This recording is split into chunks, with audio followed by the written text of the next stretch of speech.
What happens when the most valuable intelligence source an agency acquires is also the exact same one it trusts the least? Well, I'm your host, and today we're examining the recurring institutional failures within Cold War espionage. Now, this explainer is brought to you by the Security Nexus. We're a Maryland-based national security consultancy, and we specialize in strategic advisory, education, and public engagement.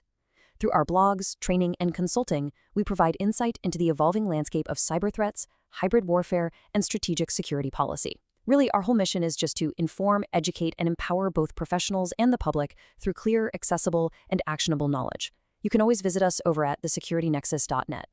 So, let's dive right in. We're looking at a truly fascinating paradox today, how Western intelligence agencies repeatedly mismanage defectors.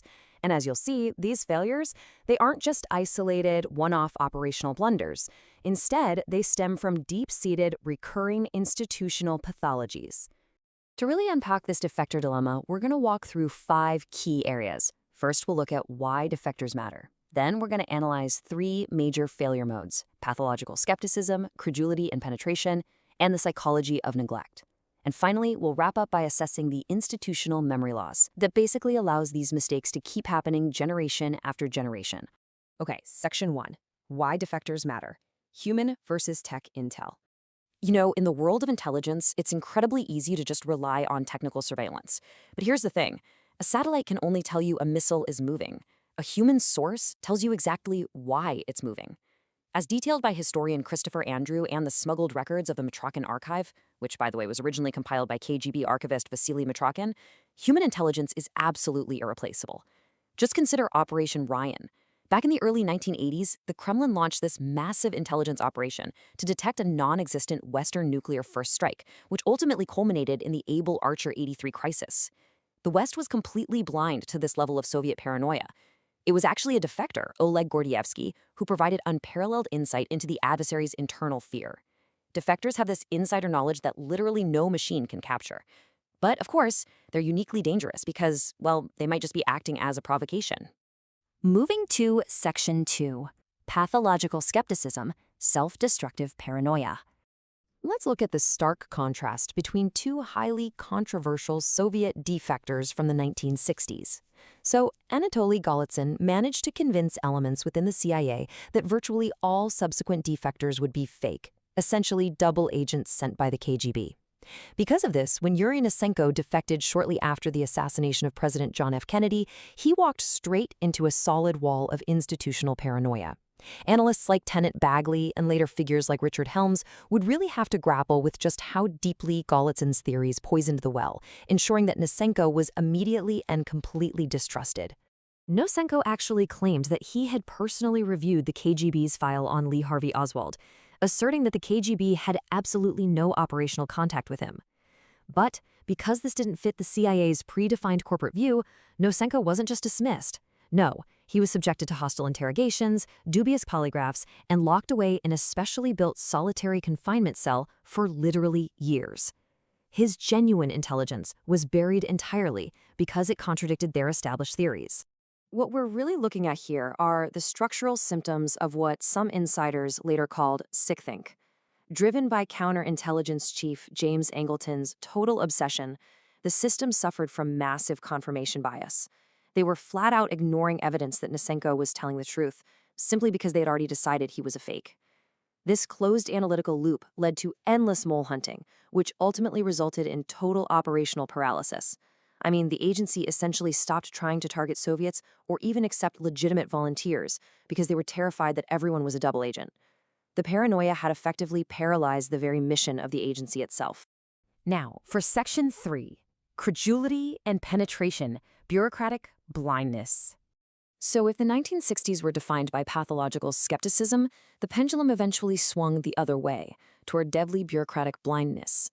Inside the intelligence community, 1985 is universally known as the Year of the Spy. It was this climactic showdown famously chronicled in works like The Main Enemy. It stands as a prime example of how easily a system gets penetrated when skepticism is misapplied or when basic security is compromised from within. The timeline of events from 1985 really illustrates the absolute volatility of defector management. In May, Oleg Gordievsky, our invaluable source on that Soviet nuclear paranoia, was suddenly compromised and recalled to Moscow for interrogation. By July, British MI6 managed a daring exfiltration just to save his life. Then, later that same year, another massive Soviet defector named Vitaly Yurchenko abruptly walked right out of a restaurant in Washington, D.C., slipped away from his CIA handlers, and redefected back to the Soviet Union. It was a chaotic succession of betrayals, compromises, and sheer institutional failure. But the absolute biggest failure of 1985 was happening right inside the agency's own walls. And that brings us to the catastrophic irony of Aldrich Ames. When the CIA was trying to figure out who the British mole was, the source feeding them all this incredible Soviet intelligence, they tasked the chief of counterintelligence for the Soviet division to puzzle it out. Well, that was Aldrich Ames. Ames successfully analyzed the intelligence, realized it was Gordievsky, and then handed that information straight over to the KGB. The very man tasked with securing the system and hunting for moles was, in fact, the most devastating mole in American history. Misplaced trust at the highest levels allowed a penetrated handling system to absolutely destroy genuine assets. Section 4. The Psychology of Neglect, the Human Element. Now, beyond all those high-stakes mole hunts, agencies routinely fail to grasp the intensely human element of managing defectors. In a declassified CIA handling manual authored by John Ankerbrand, literally titled What to Do with Defectors, there is documented proof that intelligence bureaucracies actually understand, at least in theory, the extreme delicacy of handling a human being who has just betrayed their country. The manual itself contains this incredibly empathetic observation. It reads, "He has taken a desperate plunge in giving up a familiar world. He has also lost his ideals, his religion, his life purpose." The psychological shock of defection is absolutely profound. A defector experiences intense isolation and a total loss of identity. And the agency knows this. They know it on paper. They recognize that a defector isn't just a USB drive full of secrets. They're a deeply traumatized human being. But look at how that empathy actually translates into day-to-day bureaucratic processing. The steps are so rigid and clinical. You interview them, secure their passport, assess their motives to see if they're an ideological defector or just an opportunist, probe them endlessly for their bona fides to make sure they aren't a plant, and finally try to prevent them from redefecting. There's this massive, glaring disconnect between these clinical bureaucratic checkboxes and the incredibly messy reality of human psychology. We saw the devastating results of this disconnect back in 1985. Successfully debriefing a defector requires a really delicate balance of scrutiny and empathy. Vitaly Yurchenko was highly likely suffering from intense isolation and a deep longing for his homeland, a psychological toll that was clearly documented in the agency's own manuals.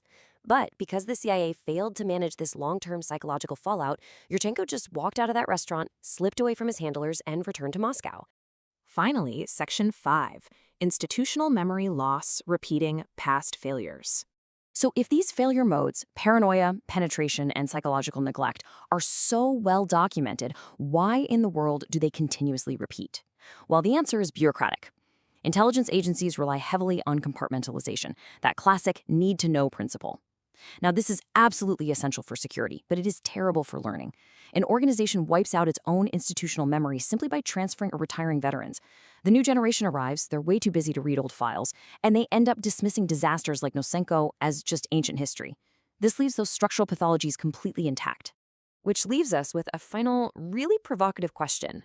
Have modern intelligence agencies truly cured these deep-seated structural pathologies, or are they still highly vulnerable to the defector dilemma? History strongly suggests that as long as human beings are the ones running bureaucracies, the exact same blind spots remain. To learn more about the evolving landscape of strategic security, cyber threats, and intelligence history, please come visit us at thesecuritynexus.net. Thanks so much for joining us for this explainer.